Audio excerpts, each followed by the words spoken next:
is annuity. First na i-discuss ko ay ordinary annuity. Ano ang ibig sabihin ng annuity? Ito ay installment or series of equal payments occurring at equal periods of time. For example, bumili ka ng laptop, tapos babayaran mo installment per month na lang. Ganon yun. So, yung equal periods of time na sinasabi niya, per month yun, equal periods yun. Hindi naman isang buwan, the next time, half week, next time, dalawang buwan. Yung anong equal periods siya. Per month, fixed, every month, magbabayad ka. Okay? Ordinary annuity, guys, annuity yan. Pero ang payment mo ay nangyayari at the end of each period. For example, bumili ka ng laptop and hindi mo muna binayaran. Babayaran mo muna yung first payment after 1 month or at the end of the first month. So at the end of January, babayaran mo na yung unang fragment niya. After at the end of February, another payment ulit. Equal payments yan. Kung 1,000, 3,000 per month, edi 3,000 per month. At the end of each month, yun yung ordinary. Gets? Ang deferred naman, ayun yung sinadya mong i-delay bago bayaran. So, let's say, bumili ka ng ganitong bagay. After, let's say, after 3 years, bago simulan yung payment. Parang ganun. Pero hindi naman about sa purchase lang to. This is a universal tool. Basta about pera. Ang annuity due naman, kabaliktaran ng ordinary annuity. Imbis na at the end of each period, at the beginning of each period siya. Si perpetuity naman, forever siya. Pero at the end of each period to, ang default. Ordinary annuity ang perpetuity, pero walang katapusan ng pagbabayad hanggang mamatay ka. Kahit na namatay ka, magbabayad ka pa rin. Pero hindi naman, syempre, after mamatay ka, saka tumigil. So, it's a forever, guys. Forever. Okay, ordinary annuity. Dito, guys, ito ay tinatawag na cash flow diagram. Itong diagram na to. Ano ang sinasabi nito? For example, meron kang hawak na 50,000 nung una. P. K. Tapos may binili kang laptop na worth 50,000. Tapos i-installment pa. Pero sabi niya, katapusan na lang ng, for example, isang buwan, saka mo bayaran ang first payment. So, itong one na to, isang first month, second month, third month, fourth month, and so on hanggang kailan. Pero month is, hindi naman month talaga yung annuity, guys. Month, marami. Month, pwedeng every quarter, every semi-annual, every year. Okay? Example ko lang ang per buwan kasi realistic yan pag ang example ko ay about laptop. So, ito yun. Pataas siya kasi hawak mo yung pera. Ang arrow na blue na to ay pataas kasi hawak mo pa ang pera. Itong pababa na to, ito yung first installment payment mo. Bumaba siya kasi loss ito. Loss. Binigay mo kasi. Number 2, loss. Another loss. Binigay mo kasi. Number 3, another. Pababa. Hanggang sa mabayaran mo ang 50,000. Yan. Ay, ganoon ang example. Pero itong pataas, huwag niyo nang pansinin to Kasi iba ring bagay ito. Pag meron tayong future, for example, ito, meron kang hawak na 1 million. Every year ka nagde-deposit sa land bank, kunwari.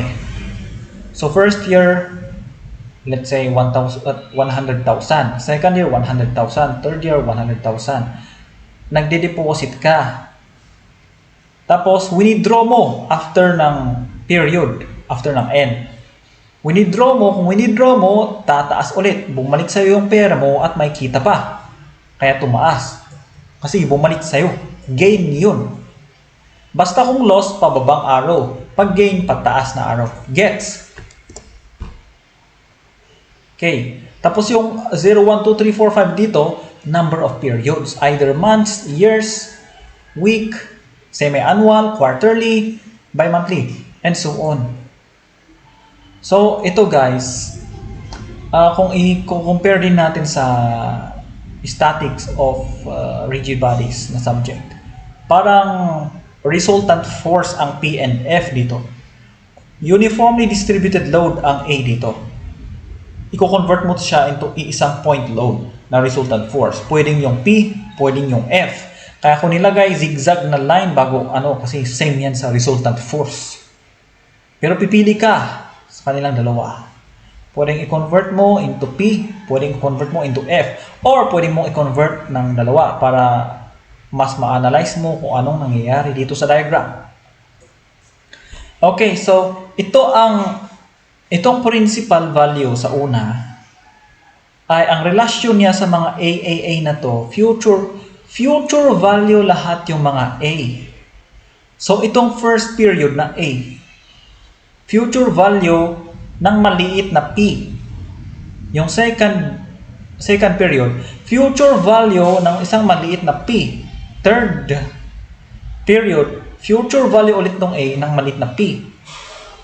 And kung isasummate mo lahat yung maliit na P na yan in relation sa mga corresponding A na future value nila, kung sinamate mo yan, ito na yung total P. Gets mo? Kaya ito yung formula niya. Ito. Or, hindi mo naman kailangang isulat itong mahaba na to. Pwede mong isulat yung sigma. And saan ko nakuha yung A over 1 plus I na to? Galing ito sa formula ng compound interest na F is equals to P times 1 plus I raised to N. Pero, ang A mo ang future value. Kaya kung cross multiply mo ang 1 plus I, i-multiply mo sa P dito sa numerator, P times 1 plus I na yan equals A. Kasi A is future value. Pero since marami kang future value, ipag-add mo na sila hanggang maubos. After that, ito na, pwede mo na naman talagang ilagay ang sigma dito. Gamitin mo na lang ang sigma. Pwede yan. Hindi naman masama. Gagana talaga yan. Pero hindi lahat ng sitwasyon ay magagamit mo yun. Okay. Since hindi lahat ng bagay ay magagamit mo yung sigma, i-simplify na lang natin to para gawin nating maliit na formula para hindi siya ganito kahaba. Okay. So, i-multiply both sides mo na lang to ng 1 plus I. Bakit? Watch the magic later. Okay? So, multiply both sides ng 1 plus I. Ito, sa kabila 1 plus I. And then, itong first na denominator makakancel. And then, ito mabawasan. Ito 3 naging 2. N minus 1 naging N minus 2 kasi nabawasan ang isa. Ang N naging N minus 1 kasi nabawasan ang isa. After that, di ba? Dito sa equation natin sa second, guys, ay may familiar. Itong A over 1 plus I raised to 1 hanggang A over 1 plus I raised to N minus 1 ay meron po yan sa first equation natin. Kaya kung ito lang yung wala, A over 1 plus I raised to N, ilipat mo yan sa kabila, i-transpose mo. Kaya dito sa mahabang arrow, transpose mo. At ang mag-iiwan dyan ay A over 1 plus I raised to 1 hanggang A over 1 plus I raised to N minus 1. Meron yan sa second equation. I-substitute mo na to dito. Kaya itong P minus A over 1 plus I raised to N, isa-substitute ko na dito para mawala. Gets? Para liliit. Okay, after that, i-transpose ko na si P sa kabila para magsama na sila. And then after that, P minus P, 0. And then after that, ito, LCD, least common denominator, maging ganyan na. Ito na yung formula na gagamitin natin. Equal yan dito sa first, hindi na nagbago. Iisang equation yan, mula una pa.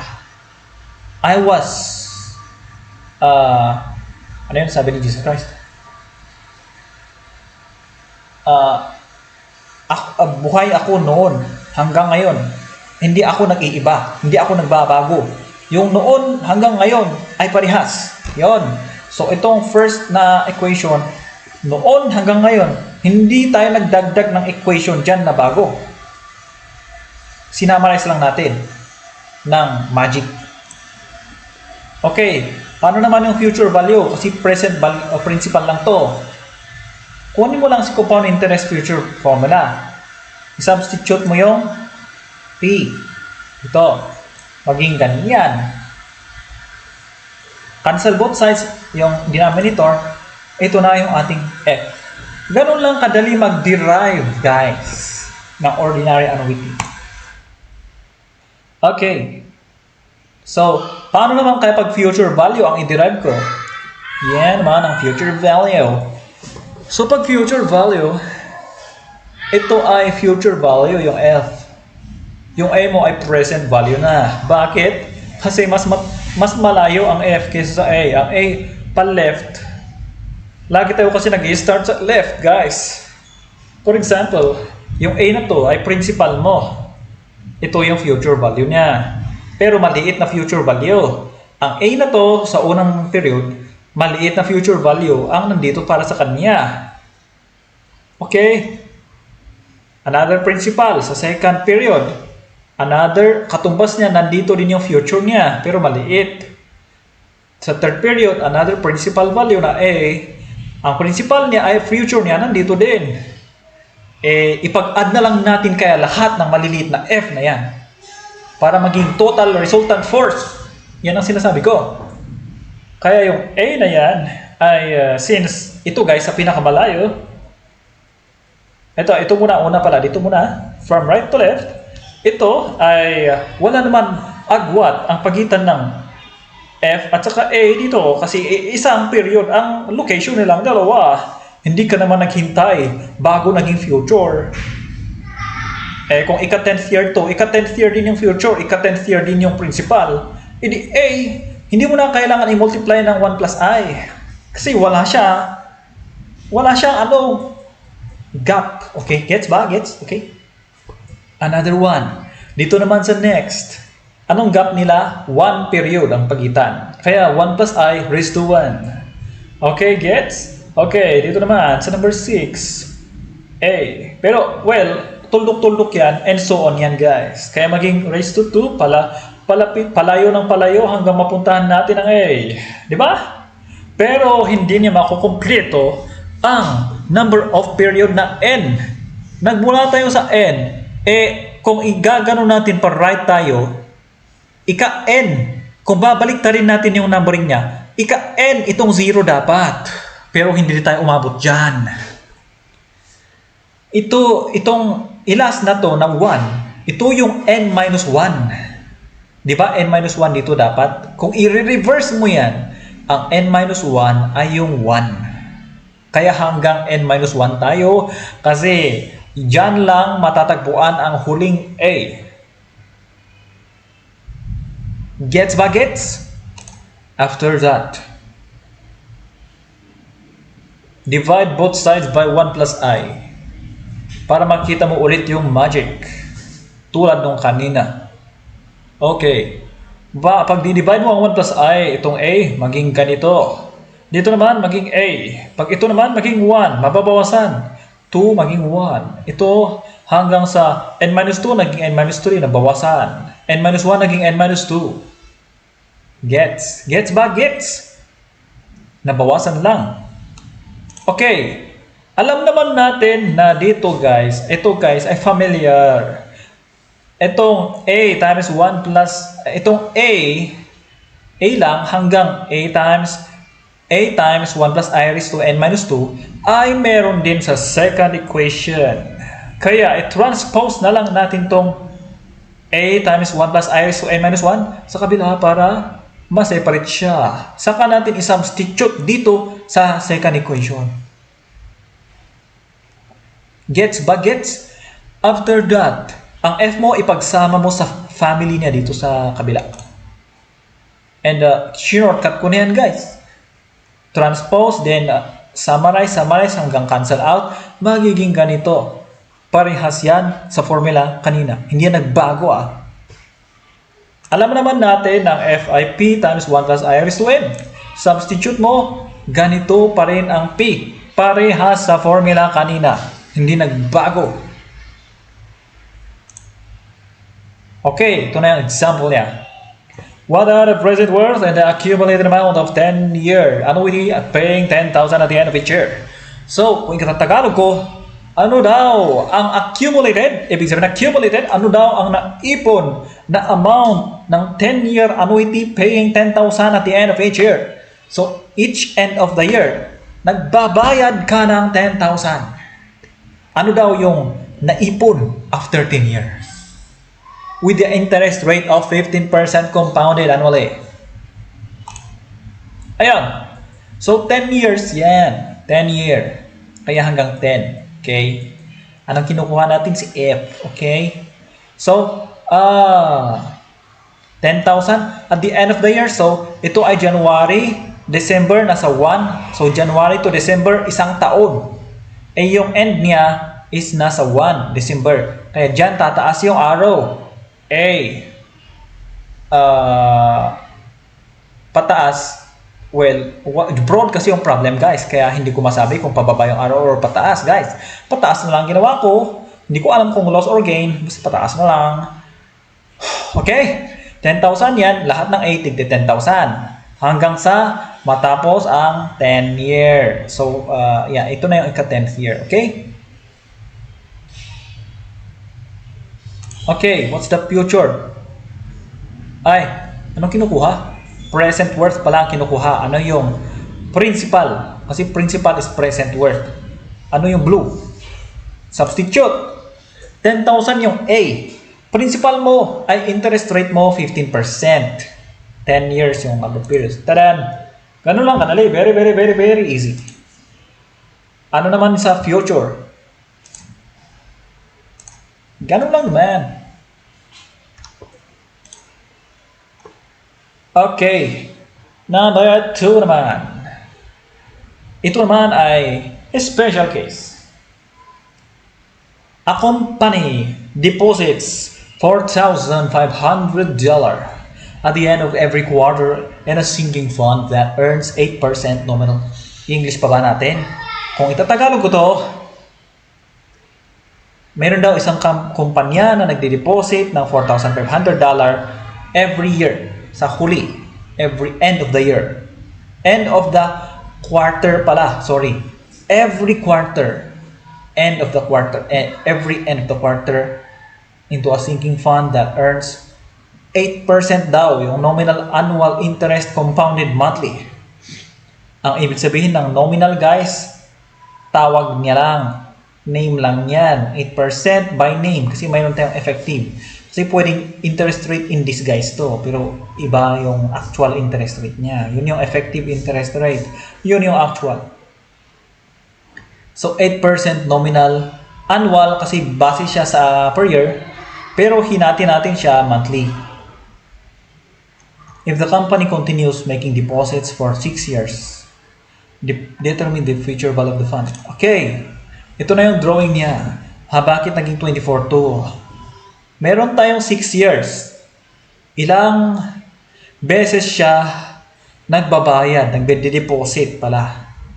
Every quarter, every 3 months, ibig sabihin, 4 na beses per year siya nagde-deposit. Kaya, 4 times a year, so ibig sabihin 4 times 6 years, 24.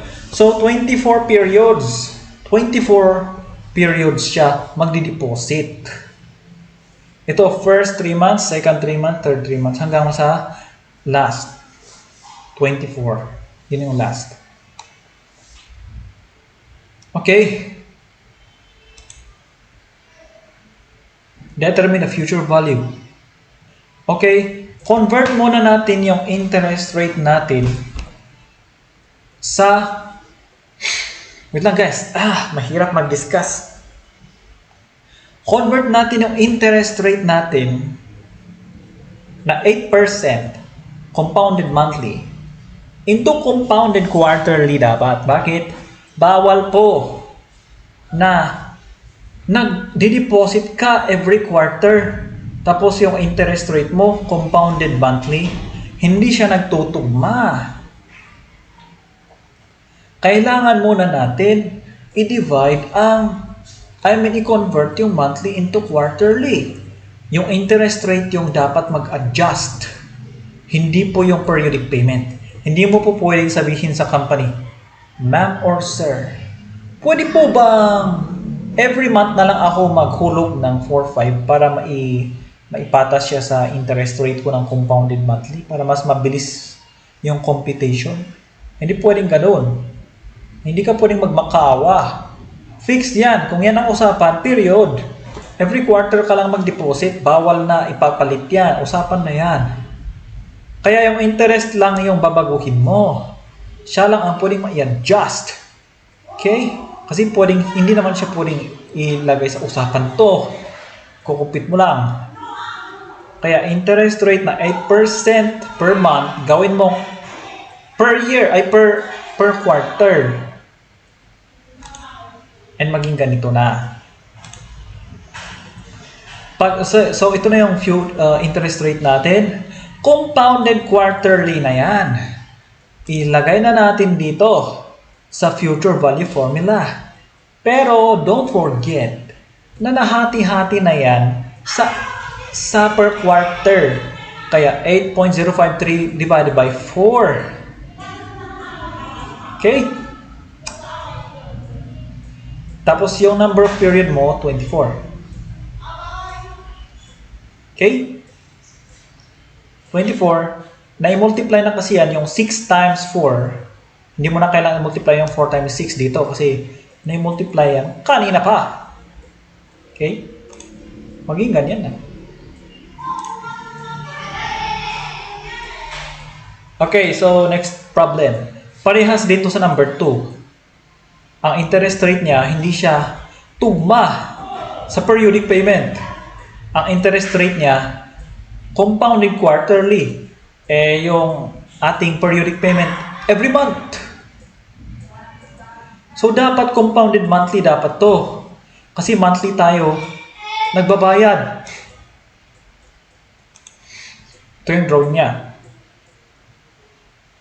So, kung every month tayo nagbabayad, sa loob ng 5 years, edi 5 years times 12 months, kasi 12 times how much ka nagbabayad, 5 times 12, 60. 60 months or 60 period to. Ano naman yung interest rate? Kailangan natin i-convert. Compounded quarterly. O i-convert mo into compounded monthly. Kaya over 4 maging over 12. Yan. Yung monthly. Ano na yung present? Principal pala. So yung interest rate na 9.30 na yung gagamitin natin na interest rate. Hahatiin lang natin siya ng 12 months. Para per month siya mag-interest. Tapos yung compounding, yung number of period ay 60 pa rin. Kasi 5 year times 12 months, 60. Ito na. Same din ito. Parehas. Invest $600 at the end of each month into a retirement account that earns 7%. So, ang interest rate natin, semi-annually. Yung periodic payment, monthly. Kailangan natin i-convert yung semi-annually into monthly. So, ito yung diagram niya. So, every month ka magbabayad ng $600 for 12 years. So, for 12 times ka magbabayad ng $600 every year. So, 12 times 12, 144. 144 na buwan yan. First month, second month, third month, hanggang 144. Ngayon, kukumpita natin si pero kailangan muna natin i-convert yung interest rate compounded semi-annually sa compounded monthly. Ito na siya, para sumabay siya sa periodic payment na monthly. Ngayon, kunin na natin to. Substitute mo yung interest rate mo dito. Pero, monthly naman kasi siya mag-interest. Compounded monthly na kasi. Kaya, i-divide mo yan in 12. Hati-hati mo into 12. Tapos yung period mo, 144 pa rin. Ayan. Last problem, ito ay mahirap. A civil engineer wishes to set up a special fund by making uniform semi-annual period deposits for 20 years. So, nagde-deposit daw ang isang civil engineer every 6 months or twice a year. Kasi sabi niya, semi-annual end of period. Every semi-annual siya. Twice a year siya magde-deposit. Kaya, bago mag 1 year, meron tayong half dito, A, tapos A. Nagde-deposit siya. Kaya pababa yung arrow kasi loss yan. Loss. Di ba? Mag-gain din yan mamaya. Loss. Hanggang 20 year. And then, the fund is to provide 100,000 at the end of each of the last 5 years. So, yung interest mo guys, galing sa deposit mo, ibabalik sa'yo din. Uniformly distributed din siya. Tigo 100k. Balot, so hindi siya minsanan ibalik. At magmula yung pagbabalik ng pera sa'yo sa ika-16th year. So 100 per year, hindi siya per semi-annual. Per year naman siya. Kaya laktawan natin to, meron dito laktaw, meron.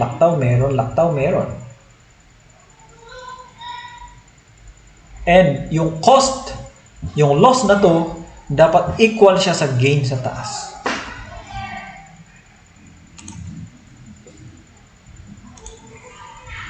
So F gain equals F loss.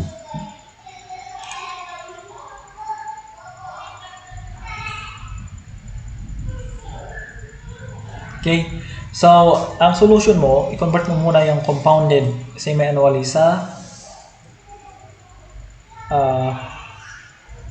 annually. Dito guys sa 100k per year, kailangan yung interest rate niya compounded annually kasi annually ito. Except dito sa semi-annual payment. So, ito ang interest natin para sa tigo 100k. Substitute mo yan dito. Ito yung gain. Tigo 100k per year. Kaya 8.16, hindi siya na-divide. Kasi F over 1. Tapos 5 years yan. 1, 2, 3, 4, 5. Tapos ang loss, ito yung bayad mo. Hatiin mo yun ng dalawa kasi semi-annual. 8% divided by 2. Tapos, ito, yung 20 years maging 40 semi-annual period. And yung A yung kinukuha. Tadan! Ito na yung sagot. So basically, inequal ko lang yung loss and gain. Para walang lugi. Okay?